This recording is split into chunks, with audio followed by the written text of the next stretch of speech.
Isso aí, gente querida. Eu quero ler para nós hoje, aqui em João, no capítulo 13, e, e antes de começar a falar, eu quero dizer que estou pensando seriamente em que da semana que vem em diante eu vou fazer uma série de mensagens, talvez 15 dias, 20 dias, um mês, aqui no Papo de Graça, nesse novo horário das 14 horas, sobre o que é ser cristão. A gente pensa que a resposta disso é óbvia, e não é. O que as pessoas menos sabem hoje em dia é o significado de ser cristão, não sabem nada. Pensam que é frequentar uma igreja, cantar numa banda, num coral, num grupo musical, frequentarem e dizimarem numa igreja, fazerem parte de alguma atividade de alegria de juventude, coisas desse tipo aí, que isso é ser cristão. Isso é ser membro de uma associação religiosa, mas não tem nada a ver com ser cristão. E aí você vai se assustar de, provavelmente, vir a entender que os melhores cristãos presentes no mundo nunca puseram o pé numa igreja. E que os piores cristãos do mundo são aqueles que não saem da carolice, da beatice, e que ficam o dia inteiro olhando para ver quem de novo entrou, quem saiu, se saiu com quem, se estão muito juntos, se são casados ou não são casados, que treta está rolando, e aí falam para cá, falam para lá, se envolvem, divulgam a treta dos outros para esconder as suas. É uma loucura, vão ficando doentes mentais sem perceber, aí acabam fazendo parte de uma grande comunidade hospitalar, de gente de mente, de alma e de coração dodóis, sem se darem conta do que lhes aconteceu. Então, eu estou pensando em conversar com você sobre isso, e aí pelo menos já fica esse material guardado, porque eu tenho repetido muito as mesmas coisas e eu estou com vontade de parar, dizer tudo de uma vez, e aí, se me perguntarem, vá lá, por favor, porque eu tenho muito mais o que trazer, muito, muito, infinitamente mais o que compartilhar. Você me entendeu? Então está aqui, olha, em João, no capítulo 13, eu quero ler do verso 12 até aqui embaixo, no verso 17.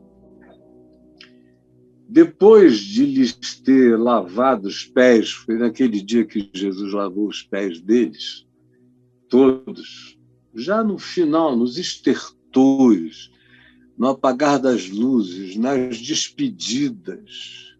Depois disso é só o Getsêmani, a casa do Caifás, o sumo sacerdote, as torturas e o caminho para a morte. Mas o que está dito aqui?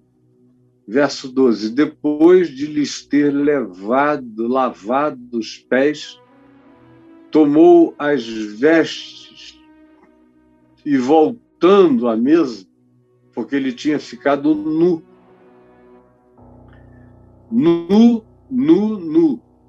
até a vestezinha com a qual ele estava cingido, que era uma espécie de cueca antiga, ele tirou e ficou nu, com pelos pubianos, com pênis, com bunda, com tudo de fora. Depois de ter lavado os pés deles, nu, pelado, tomou as vestes simples e se cingiu com elas, e voltando à mesa com as outras vestes que eventualmente ele tivesse deixado ali para cobrir-se, perguntou a eles: compreendeis o que vos fiz? Esse é o nosso tema hoje. O tema hoje é esse. Veja aí. Vocês compreenderam o que eu acabei de fazer com vocês? Vocês compreenderam o que eu fiz com vocês? Porque a grande maioria está presente, mas não está compreendendo nada. Absolutamente nada. Você encontra cristãos, conversa com eles e fica se perguntando, meu Deus, eles são cristãos de quem? De que Cristo? De que Evangelho? De que Jesus? De que estado mental? De que compromissos? Eles são o quê em relação a quem? Eles compreenderam, porventura, o que terá sido. Porque quando você conversa com eles, não há nada que eles lhes digam que pareça com Jesus, com o ensino de Jesus. Eles têm raiva, eles odeiam, eles advogam vingança. Tem gente desde ontem torcendo para o Bolsonaro morrer, dar uma septicemia, estourar a caca no intestino dele e ele não se aguentar e morrer. Tem crentes que não gostam dele com esse desejo.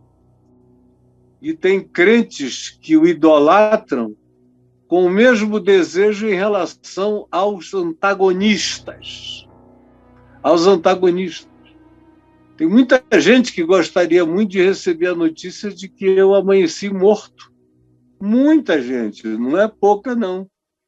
Tem muita gente que me ama, e havia milhões, quase a unanimidade, me amava até 1998, aí depois me transformaram em tabu, de totem em tabu, aí ficaram me odiando e agora, de uns 10 anos para cá, cresce o número dos que me amam e de 5 anos para cá, muito, e de 3 anos para cá, muito mais. Esses me amam, oram por mim, querem me ver vivendo vida longa. Mas tem outros que querem que eu morra mesmo. E eles desejam isso em nome de Jesus, porque eu sou, segundo eles, o grande apóstata, o maior inimigo de Jesus do Brasil, quem sabe até no mundo, para alguns desses fanáticos. E eu continuo aqui cheio da paz de Deus no meu coração, perguntando, vocês compreendem o que Jesus fez com vocês? Vocês compreendem o significado do ato dele, dos ensinos dele, dos modos dele, das metáforas, das parábolas, dos gestos, das ações óbvias, das manifestações que qualquer um em volta entenderia. Apenas os que se dizem discípulos são os que tentam complicar para não entender. Complicam para não entender. Ou se alguém como eu chegar e explicar, o indivíduo fecha a mente e o coração só porque sou eu que estou explicando. Ainda que a explicação seja absolutamente verdadeira, ele não quer saber, porque não interessa a ele saber de Jesus, interessa a ele por quem ele sabe. E dependendo de por quem ele saiba, ele pode aprender a coisa mais horrível, ela pode aprender a coisa mais estranha e patética e ridícula do mundo, mas eles vão levar para casa porque não fui eu, por exemplo, nem foi um outro que eles não gostem, mas foi um grande herege que lhes tem ensinado tudo quanto o Evangelho não é. E o que Jesus nunca ensinou, mas não faz mal. eles levam para casa a si mesmo. Vocês compreendem o que eu fiz a vocês? É a pergunta de Jesus. Vocês compreendem o que eu vos fiz? Vós me chamais o Mestre e o Senhor, e dizeis bem, porque eu sou o Mestre dos mestres e o Senhor dos senhores. Eu sou a referência absoluta, ou eu não sou para vocês? Eu vejo alguns cristãos que são capazes de acusar outros de heresias e disso e daquilo porque não seguem a cartilha dogmática deles. Mas são pessoas que idolatram Calvino, idolatram reformadores do século XVI, idolatram teólogos do século XVII, idolatram gente do início das escolas de avivamento do século XVIII, idolatram os teólogos alemães e holandeses do século XIX, idolatram todas as teologias que surgiram, e muitas delas em estado de negação, negacionistas em relação a Jesus. Liberais na formulação e negacionistas, porque não creem no poder de Deus. Tem algum suposto conhecimento da Escritura, mas não creem em nada no poder de Deus. E aí, nada adianta de coisa alguma. Vocês compreendem o que eu tenho feito, o que eu fiz a vocês? Vocês me chamam mestre? Então parem de brincadeira. É para me levar a sério de ponta a ponta. Não façam leituras seletivas do Evangelho. Se o que vocês lerem no Evangelho não está de acordo com o que a religião ensina, mandem a religião às favas, mas fiquem com o Evangelho. Ele é o mestre. Você o chama de mestre? Então obedeça, pratique. Você o chama de Senhor? Então se submeta, não questione, não duvide, pratique, obedeça, se entregue, creia, não olhe para trás, vá adiante, não titubeie, não aninhe, nem beije, nem namore dúvidas, não se torne amante das melancolias entristecedoras da esperança da fé. Não, ele é o Senhor e é para ser obedecido e seguido com ousadia. Com ousadia. Guarde essa palavra nesse início de ano. Nós somos chamados para ousadia. Deus não nos deu espírito de medo, nem espírito de covardia, nem espírito de fobia, nem espírito de timidez.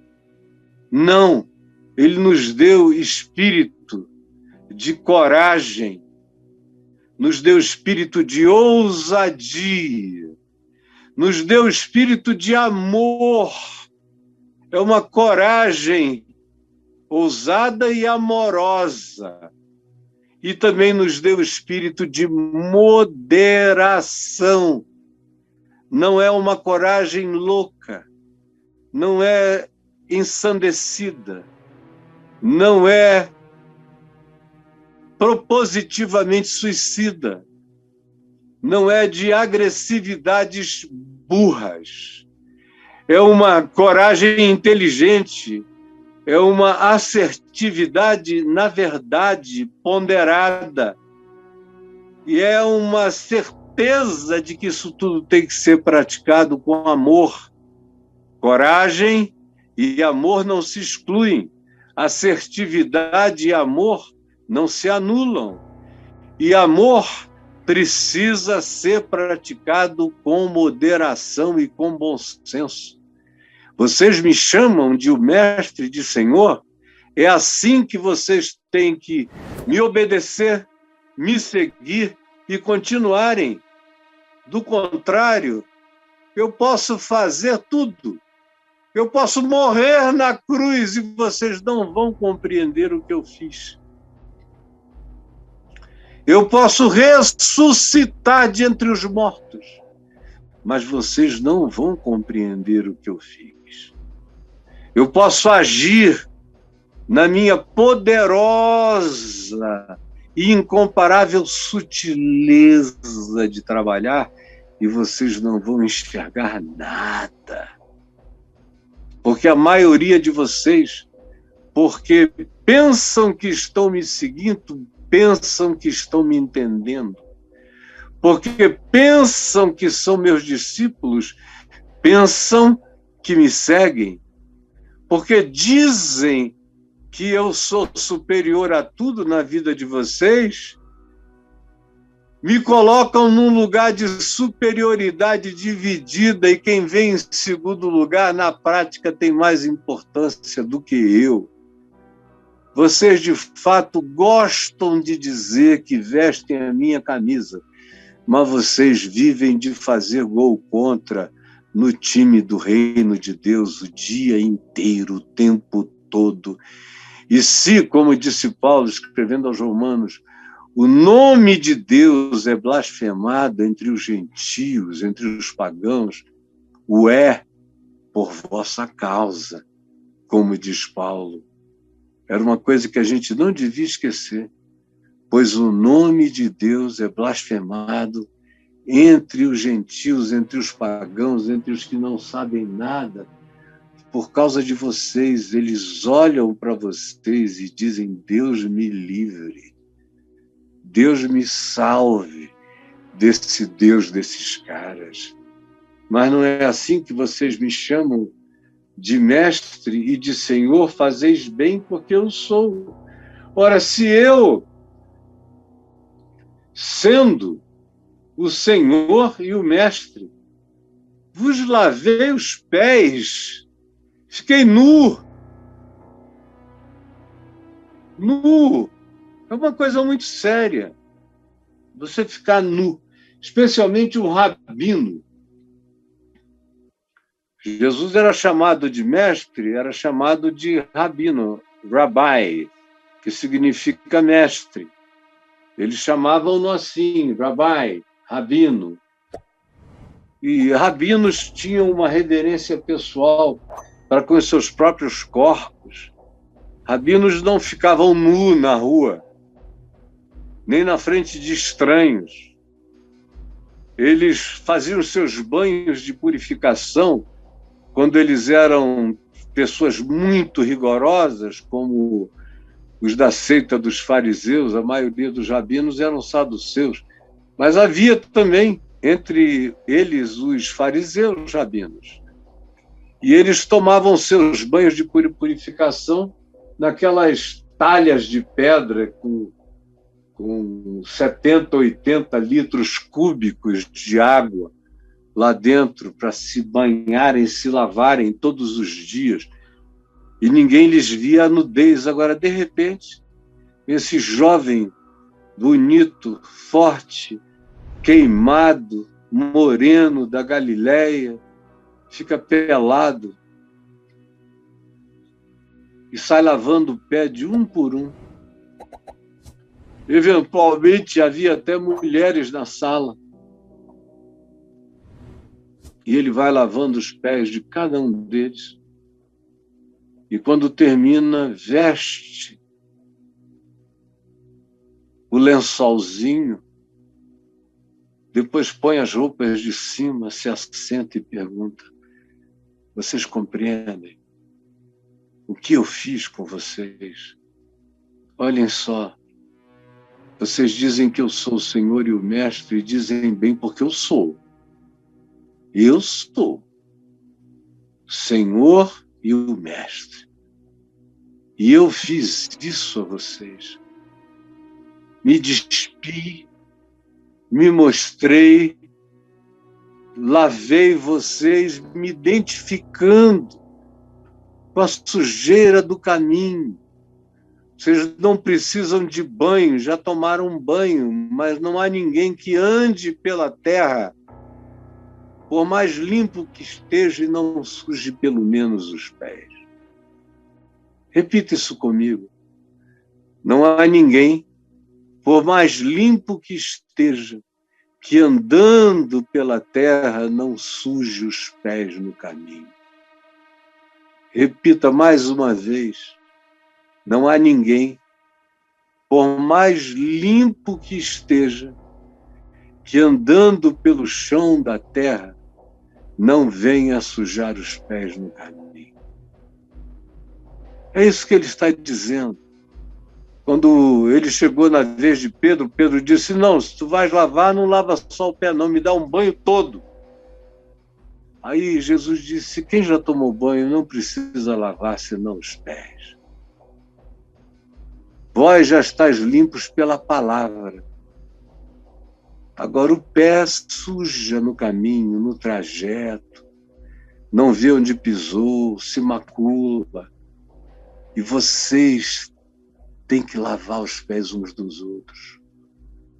Não é cada um lavando o seu pé, é você lavando o pé do irmão que se sujou. Você conhece algum amigo, algum irmão, alguma amiga que se sujou? Ele se sujou no caminho. Ele pisou numa lama, ele deu uma escorregada, pisou em falso, foi de bunda no chão, está todo enlameado.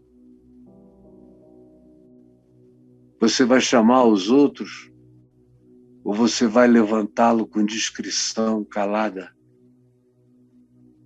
e vai lavar os pés dela, os pés dele, sem nem tocar no assunto?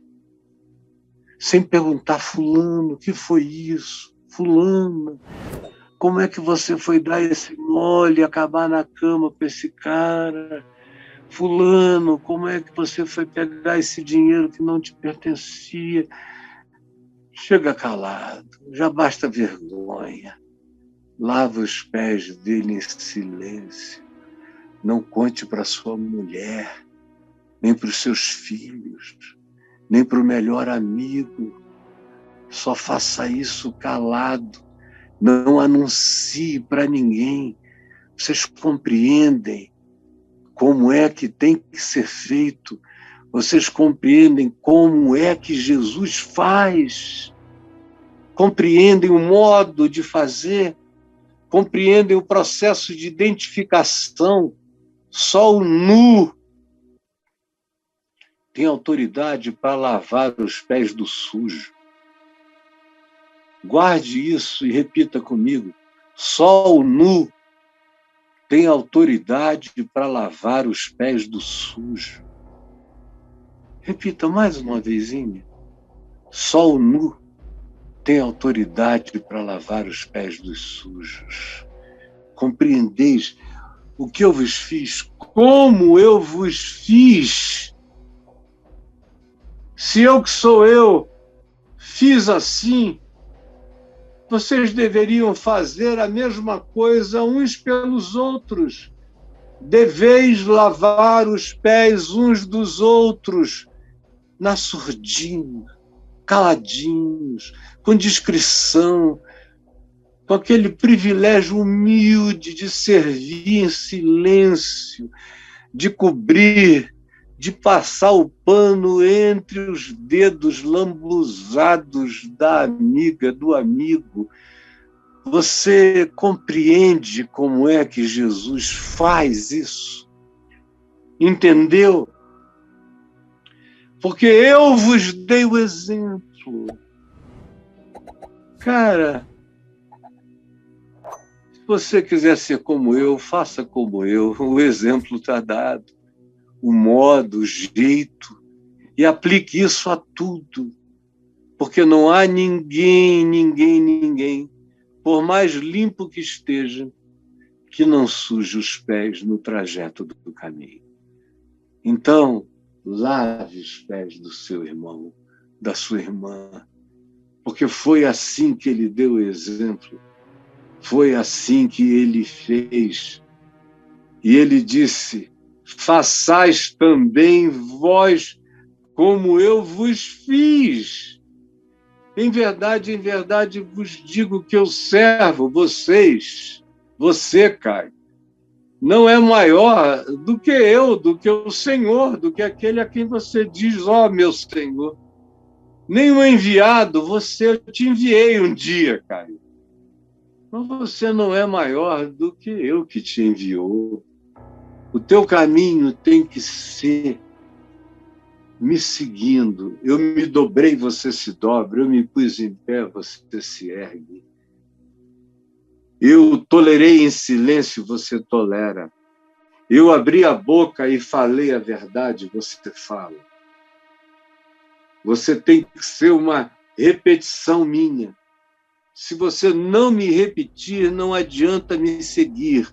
Se você não me repetir, não adianta dizer que vai me seguir. Não existe esse seguir sem o repetir de Cristo.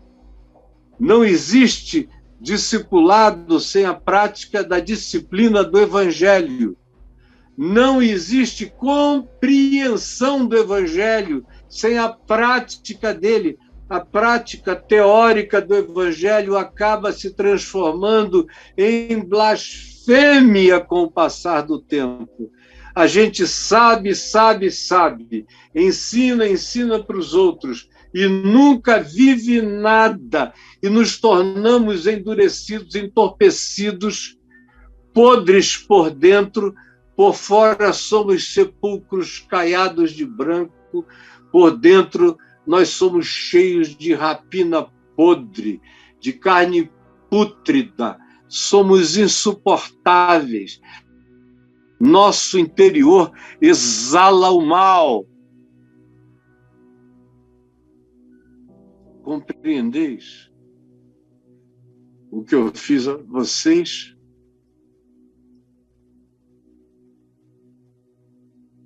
Jesus, eu repito isso todo dia. Eu estou ficando velho de repetir. Alguns creem e alguns mudam de vida, alguns são transformados para sempre. Mas tem outros que vão ficando cínicos, duros, empedernidos.